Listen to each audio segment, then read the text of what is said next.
आज से हम शुरू करेंगे भारतीय नागरिक सुरक्षा संहिता।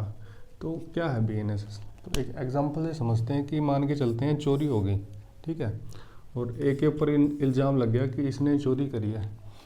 तो इसके ऊपर इल्ज़ाम लग गया तो इस ए को किस तरीके से सज़ा दिलवाई जाएगी, मतलब कि जो ये क्राइम हुआ है और जिसने भी कमिट किया है इस क्राइम की सज़ा किस तरीके से दिलवाई जाएगी।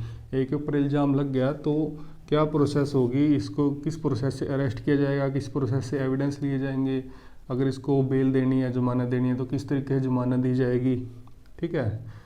तो ये जो भी प्रोसेस होगी उसके जो भी प्रोविज़न है वो बीएनएसएस के अंदर दिए गए हैं। मतलब कि कोई क्राइम कमिट हुआ है और जिसने कमिट किया है उसको सज़ा दिलवाने से रिलेटेड जितने भी प्रोविज़न है वो बीएनएसएस के अंदर दिए गए हैं, ठीक है।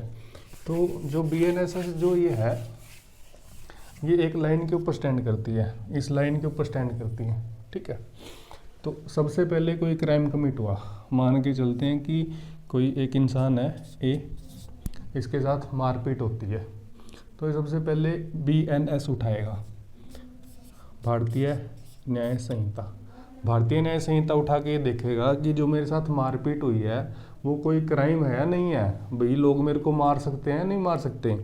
तो यहाँ पे ये देखता है भी मेरे को तो नहीं मार सकते, मेरे साथ तो क्राइम हो गया, तो इसकी जो भी सज़ा होगी, मान के चलते हैं मार पिटाई की सज़ा 1 साल है।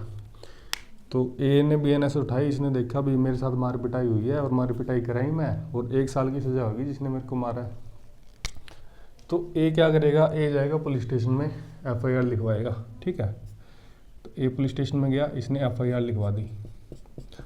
अब जो यहाँ पे एफआईआर लिखी है पुलिस ने या जो भी पर्सन था उसने एफआईआर जो लिखी है, यहाँ से बीएनएसएस शुरू हो गई, ठीक है। मतलब कि अब आगे जो भी प्रोसेस होगा वो बीएनएसएस के प्रोविज़न के अकॉर्डिंग ही चलेगा, ठीक है।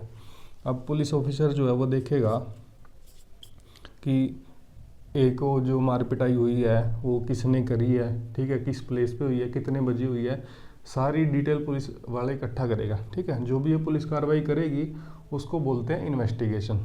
फिर पुलिस इन्वेस्टिगेशन करके अपनी एक रिपोर्ट प्रिपेयर करेगी कि भाई ए के साथ मार पिटाई हुई है, बी ने इसके साथ मार पिटाई करी है, इस प्लेस पे करी है, इतने बजे करी है, ये गवाह हो सकते हैं यहाँ पे, मतलब जो भी सर्कमस्टांस है उसकी एक रिपोर्ट प्रिपेयर करेगा और वो रिपोर्ट पुलिस ऑफिसर जो है वो मैजिस्ट्रेट के पास पहुँचा देगा, ठीक है। तो एफआईआर होने से लेकर मैजिस्ट्रेट के पास रिपोर्ट पहुँचाने तक जो भी ये कार्रवाई हुई है इसको बोलते हैं इन्वेस्टिगेशन,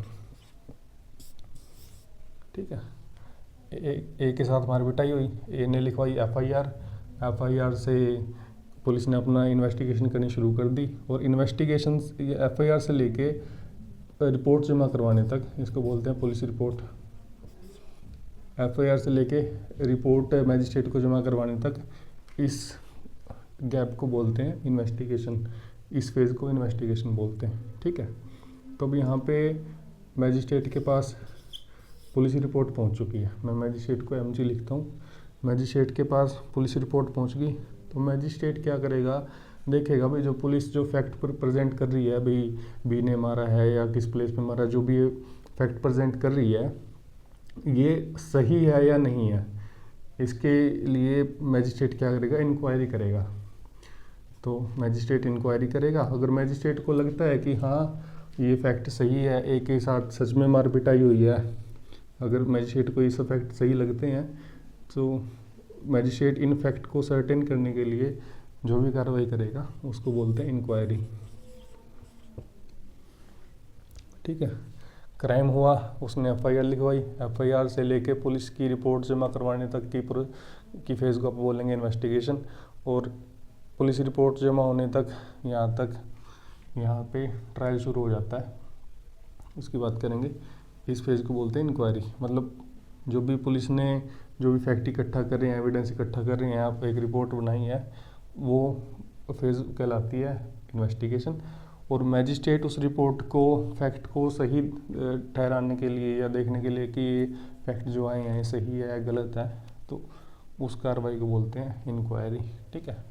अब यहाँ मैजिस्ट्रेट को ये लगता है कि हाँ सच में के साथ मार पिटाई हुई है, तो यहाँ पे इस पॉइंट पे मैजिस्ट्रेट ट्रायल शुरू कर देगा।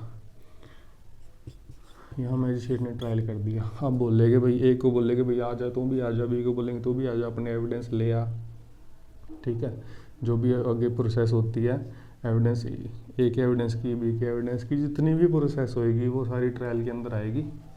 इनको सुना जाएगा, ये बाद में आर्गूमेंट करेंगे। सारी एविडेंस देखने के बाद, सारे आर्गूमेंट सुनने के बाद मैजिस्ट्रेट या फिर जज एक फैसले पर पहुंचेगा और फाइनली जजमेंट प्रोवाइड कर देगा, ठीक है।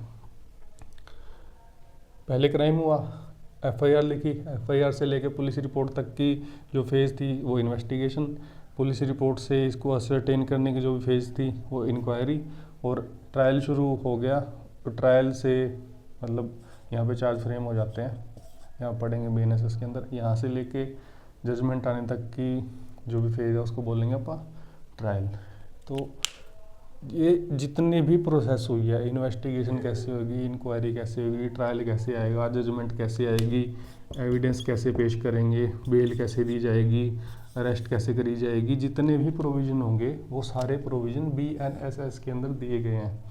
तो मतलब क्या है कि बीएनएसएस एक प्रोसीजरल हुआ है, ये वो प्रोसेस बताता है जिस प्रोसेस से जो भी आरोपी है उसको सज़ा दिलवाई जाए। मतलब जो भी प्रोसेस फॉलो किया जाएगा वो प्रोसेस बीएनएसएस के अंदर दिया गया है। अगर आपको पूरी बीएनएसएस करनी है तो सब्सक्राइब करें, जुड़े रहें, धन्यवाद।